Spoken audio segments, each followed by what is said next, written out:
reading and understanding the poem "The World is Too Much with Us" by William Wordsworth. This poem was published in 1807. It came at that time as a reflect to the Industrial Revolution, the first Industrial Revolution in England. And the poet William Wordsworth criticizes the industrial life in this poem. The poem follows the form of Italian sonnet or Petrarchan sonnet. Petrarchan or Italian sonnet comprises two main parts. The first part consists of 8 lines, and it is called octave. Octave introduces a problem, a situation. The second part consists of 6 lines, and it is called sustate. Sustate proposes, suggests a solution to the problem. So the first 4 lines: the world is too much with us, late and soon, getting and spending. We lay waste our powers. Little we see in nature that is ours. We have given our hearts away, a sordid boon. The first sentence, "the world is too much with us," gives the feeling of saturation. Saturation with material things, with money, status, expenditures. We live in a world that is full with these things. Things that disconnect us with nature, with the environment. Getting and spending. Wordsworth mentions here how we get money and spending money directly. He mentions the acquisition and consumption and concentrates on idea of consumerism. Consumerism makes us become far from nature, far from the essence of the world, of the natural world. Little we see in nature that is ours. We have given our hearts away. Here there is a transaction that is unworthy. It is an unworthy transaction. We give our hearts for something cheap, for materialistic things, for money, for status. We should give our heart to the nature, to the essence of nature, to understand the spirit of the world, not to material things. That's why Wordsworth mentions here a sordid boon. This is called oxymoron, putting 2 opposite words together. Sordid means something unpleasant. Boon is a gift. So here there is a unpleasant gift that when we give our hearts to material things. The second 4 lines: this sea that bears her bosom to the moon,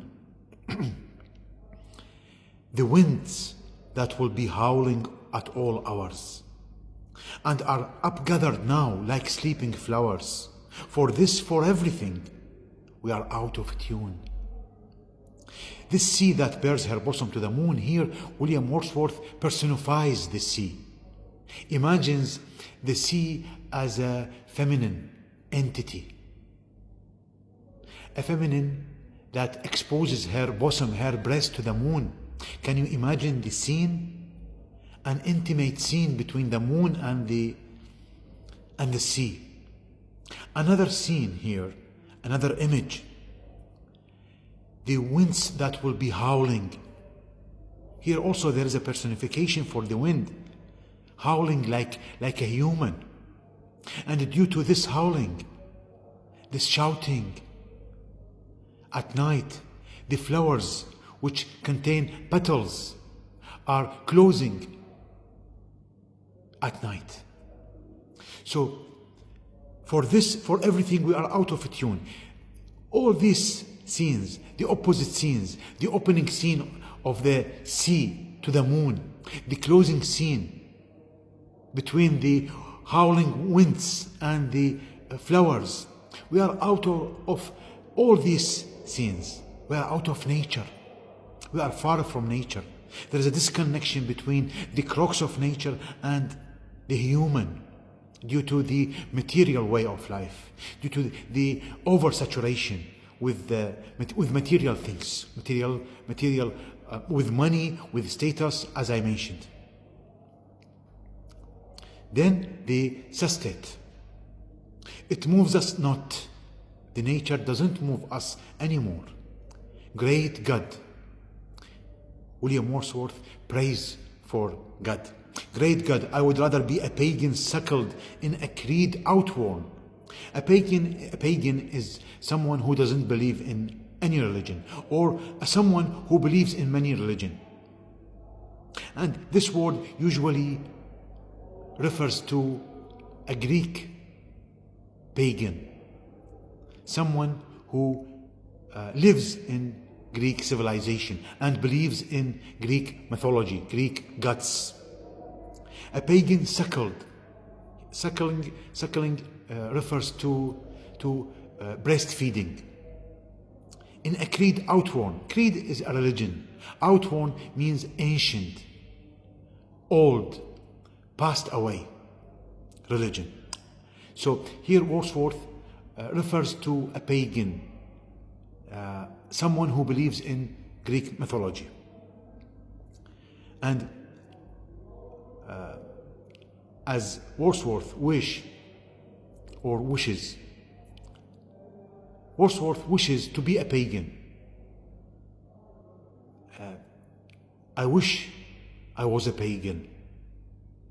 If I was a pagan, I would connect with nature deeply, profoundly,